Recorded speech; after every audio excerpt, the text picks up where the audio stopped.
அப்போஸ்தலர் அதிகாரம் 22. சகோதரரே, பிதாக்களே, நான் இப்பொழுது உங்களுக்குச் சொல்லப்போகிற நியாயங்களுக்குச் செவிகொடுப்பீர்களாக என்றான். அவன் எபிரெய பாஷையிலே தங்களுடனே பேசுகிறதை அவர்கள் கேட்டபொழுது அதிக அமைதலாயிருந்தார்கள். அப்பொழுது அவன், நான் யூதன், சிலிசியா நாட்டிலுள்ள தர்சுபட்டணத்திலே பிறந்து இந்த நகரத்திலே கமாலியேலின் பாதத்தருகே வளர்ந்து முன்னோர்களுடைய வேதப்பிரமாணத்தின்படியே திட்டமாய்ப் போதிக்கப்பட்டு இன்றைய தினம் நீங்களெல்லாரும் தேவனைக் குறித்து வைராக்கியமுள்ளவர்களாயிருக்கிறது போல நானும் வைராக்கியமுள்ளவனாயிருந்தேன். நான் இந்த மார்க்கத்தாராகிய புருஷரையும் ஸ்திரீகளையும் கட்டி சிறைச்சாலைகளில் ஒப்புவித்து மரணபரியந்தம் துன்பப்படுத்தினேன். அதற்குப் பிரதான ஆசாரியரும் மூப்பர் யாவரும் சாட்சி கொடுப்பார்கள். அவர்கள் கையிலே நான் சகோதரருக்கு நிருபங்களை வாங்கிக்கொண்டு தமஸ்குவிலிருக்கிறவர்களும் தண்டிக்கப்படும்படிக்கு அவர்களைக் கட்டி எருசலேமுக்கு கொண்டுவரும்படி அவ்விடத்திற்கு போனேன். அப்படி நான் பிரயாணப்பட்டு தமஸ்குவுக்குச் சமீபமானபோது மத்தியான வேளையிலே சடிதியாய் வானத்திலிருந்து பேரொளி உண்டாகி என்னை சுற்றி பிரகாசித்தது. நான் தரையிலே விழுந்தேன். அப்பொழுது, சவுலே, சவுலே, நீ என்னை ஏன் துன்பப்படுத்துகிறாய் என்று என்னுடனே சொல்லுகிற ஒரு சத்தத்தைக் கேட்டேன். அதற்கு நான், ஆண்டவரே, நீர் யார் என்றேன். அவர், நீ துன்பப்படுத்துகிற நசரேயனாகிய இயேசு நானே என்றார். என்னுடனே கூட இருந்தவர்கள் வெளிச்சத்தைக் கண்டு பயமடைந்தார்கள். என்னுடனே பேசினவருடைய சத்தத்தையோ அவர்கள் கேட்கவில்லை. அப்பொழுது நான், ஆண்டவரே, நான் என்ன செய்ய வேண்டும் என்றேன்.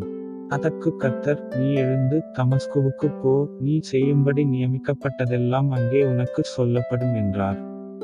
அந்த ஒளியின் மகிமையினாலே நான் பார்வையற்றுப் போனபடியினால் என்னோடிருந்தவர்களால் கைலாகு கொடுத்து வழிநடத்தப்பட்டு தமஸ்குவுக்கு வந்தேன்.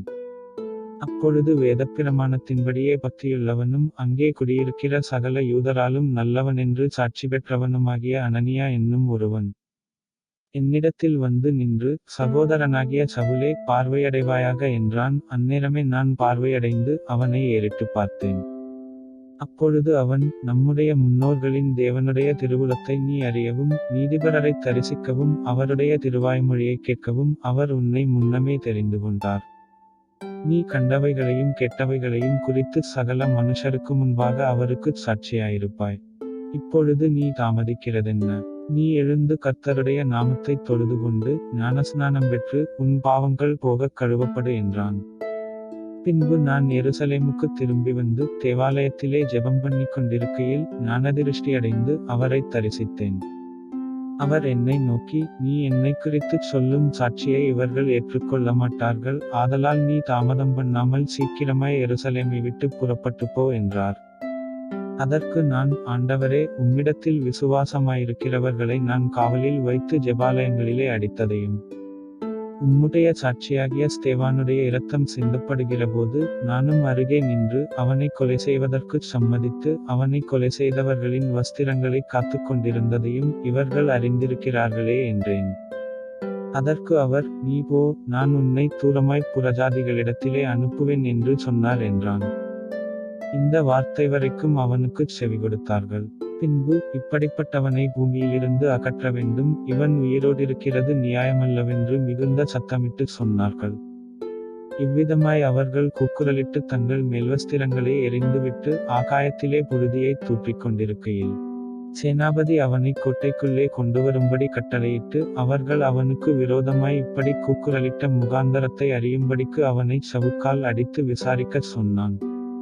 அந்தப்படி அவர்கள் அவனை வாரினால் அழுந்த கட்டும்போது பவுல் சமீபமாய் நின்ற 100க்கு அதிபதியை நோக்கி, ரோமனும் நியாயம் விசாரிக்கப்படாதவனுமாயிருக்கிற மனுஷனை அடிக்கிறது உங்களுக்கு நியாயமா என்றான். 100க்கு அதிபதி அதைக் கேட்டு சேனாபதியினிடத்திற்குப் போய் அதை அறிவித்து, நீர் செய்யப்போகிறதைக் குறித்து எச்சரிக்கையாயிரும், இந்த மனுஷன் ரோமன் என்றான். அப்பொழுது சேனாபதி பவுலினிடத்தில் வந்து, நீ ரோமனா? எனக்குச் சொல் என்றான். அதற்கு அவன், நான் ரோமன்தான் என்றான். சேனாபதி பிரதியுத்தரமாக, நான் மிகுந்த திரவியத்தினாலே இந்தச் சிலாக்கியத்தைச் சம்பாதித்தேன் என்றான். அதற்கு பவுல், நானோ அந்தச் சிலாக்கியத்திற்குரியவனாகப் பிறந்தேன் என்றான். அவனை அடித்து விசாரிக்கும்படி எத்தனமாயிருந்தவர்கள் உடனே அவனை விட்டுவிட்டார்கள். சேனாபதி அவன் ரோமனென்று அறிந்து அவனைக் கட்டுவித்ததற்காகப் பயந்தான். பவுலின் மேல் யூதராலே ஏற்படுத்தப்பட்ட குற்றம் இன்னதென்று நிச்சயமாய் அறிய விரும்பி அவன் மறுநாளிலே அவனை கட்டவிழ்த்து பிரதான ஆசாரியரையும் ஆலோசனைச் சங்கத்தார் அனைவரையும் கூடிவரும்படி கட்டளையிட்டு அவனை கூட்டிக் கொண்டு போய் அவர்களுக்கு முன்பாக நிறுத்தினான்.